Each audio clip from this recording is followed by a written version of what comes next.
നമസ്കാരം. സോഡിയാക് മീഡിയയിലേക്ക് എല്ലാ പ്രേക്ഷകർക്കും സ്വാഗതം. 2025 ജൂൺ മാസത്തെ മകേര നക്ഷത്രക്കാരുടെ നക്ഷത്രഫലമൊന്ന് പരിശോധിച്ച് നോക്കാം. മകേര നക്ഷത്രത്തിൻ്റെ ആദ്യത്തെ 30 നാഴിക വരുന്നത് എടവക്കൂറിലും ശേഷം 30 നാഴിക വരുന്നത് മിഥുനക്കൂറിലുമാണ്. എടവക്കൂറുകാർക്ക് ശുഭമധ്യസ്ഥിതിയുണ്ട്. 2ാം ഭാവത്തിൽ തന്നെ ധനകാരകനായിരിക്കുന്ന സർവേശ്വരകാരകനായിരിക്കുന്ന വ്യാഴം നിൽക്കുന്നുണ്ട്. ചന്ദ്ര ലഗ്നാധിപതിയായിരിക്കുന്ന ശുക്രൻ 12ാം ഭാവത്തിലാണ്.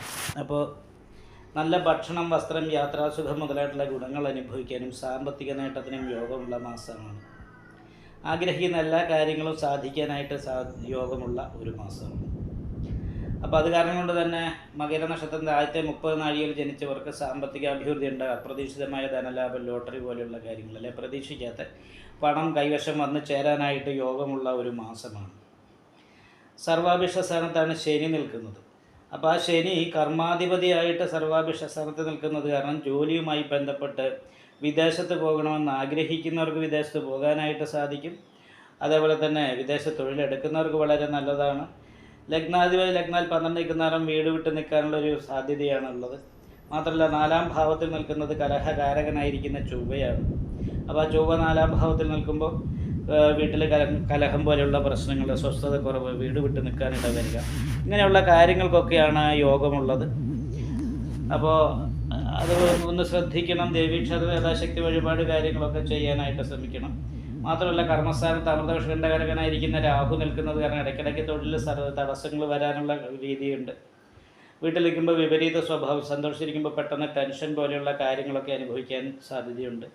മാത്രമല്ല ലഗ്നാധിപതി ലഗ്നത്തിൻ്റെ 12ാം ഭാവത്തിൽ ചൊവ്വാക്ഷേത്രത്തിലൊക്കെ നിൽക്കുന്ന സമയത്ത് അത് സാധനവന്ത്യ എന്ന് പറയുന്നൊരു യോഗത്തെ ചെയ്തുകൊണ്ടാണ് നിൽക്കുന്നതെങ്കിൽ പോലും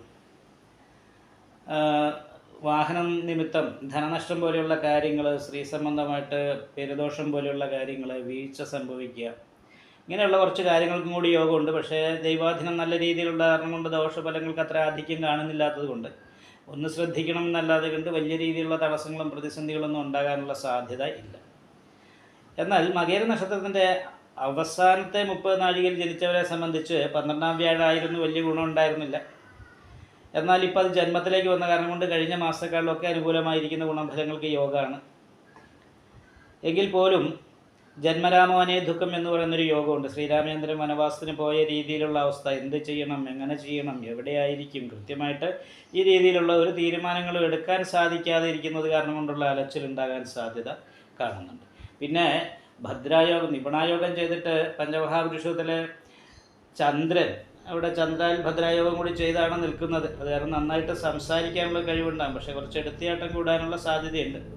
ലഗ്നത്തിൽ തന്നെ നിൽക്കുന്ന വ്യാഴവും ബുധൻ അവിടെ ചന്ദ്ര ലഗ്നാധിപതി കൂടി ആയിട്ടുള്ളത് കാരണം കൊണ്ട് ആഗ്രഹിക്കുന്ന കാര്യങ്ങൾ പൂർത്തീകരിക്കാനായിട്ട് സാധിക്കുന്നതാണ്. അതുകൊണ്ട് തന്നെ അനുകൂലമായിരിക്കുന്ന ഗുണഫലങ്ങൾ പ്രതീക്ഷിക്കാവുന്നതാണ്. സഹായസ്ഥാനത്ത് കലഹകാരകത്വം വഹിച്ച് നിൽക്കുന്ന ചൊവ്വ നിൽക്കുന്നത് കാരണം കൊണ്ട്, കാരണം ശത്രു സ്ഥാനാധിപതി ശത്രുകാരകനുമായിരിക്കുന്ന ചൊവ്വയാണ് സഹായസ്ഥാനം നിൽക്കുന്നത്. അപ്പോൾ സഹായിക്കേണ്ടവരുടെ പെരുമാറ്റങ്ങൾ, സഹോദര സ്ഥാനത്തുള്ളവരുടെ പെരുമാറ്റമൊക്കെ അപ്രിയമായിട്ട് തോന്നാനുള്ള സാധ്യതയുണ്ട്. അപ്പോൾ അത് കാരണം കൊണ്ട് പ്രത്യേകമായിട്ട് ശ്രദ്ധിക്കണം. പ്രത്യേകിച്ചും ഭാഗ്യസ്ഥാനത്ത് അമൃതവിഷകണ്ഠകാരകനായിരിക്കുന്ന രാഹു നിൽക്കുന്ന കാരണം ഭാഗ്യക്കുറവ് പോലെയുള്ള കാര്യങ്ങളും ഉണ്ടാകാൻ സാധ്യതയുണ്ട്. അതുകൊണ്ട് വിഷ്ണു ക്ഷേത്രത്തിൽ നെയ്വിളക്ക്, ഭാഗ്യസുക്താർച്ചന, ദേവീക്ഷേത്രത്തിൽ യഥാശക്തി വഴിപാട് ചെയ്യുക, നാഗപൂജ ചെയ്യുക, നന്നായിട്ട് പ്രാർത്ഥിക്കുകയൊക്കെ ചെയ്താൽ ഈ മാസം വലിയ തടസ്സങ്ങളില്ലാതെ മകര നക്ഷത്രക്കും. നിങ്ങൾക്ക് ഈ വീഡിയോ ഇഷ്ടപ്പെട്ടാൽ ലൈക്ക് ചെയ്യുക, നിങ്ങളുടെ അഭിപ്രായങ്ങൾ കമൻറ്റ് ചെയ്യാം.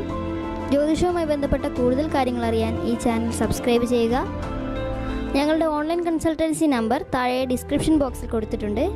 ആവശ്യമുള്ളവർക്ക് കോൺടാക്റ്റ് ചെയ്യാവുന്നതാണ്.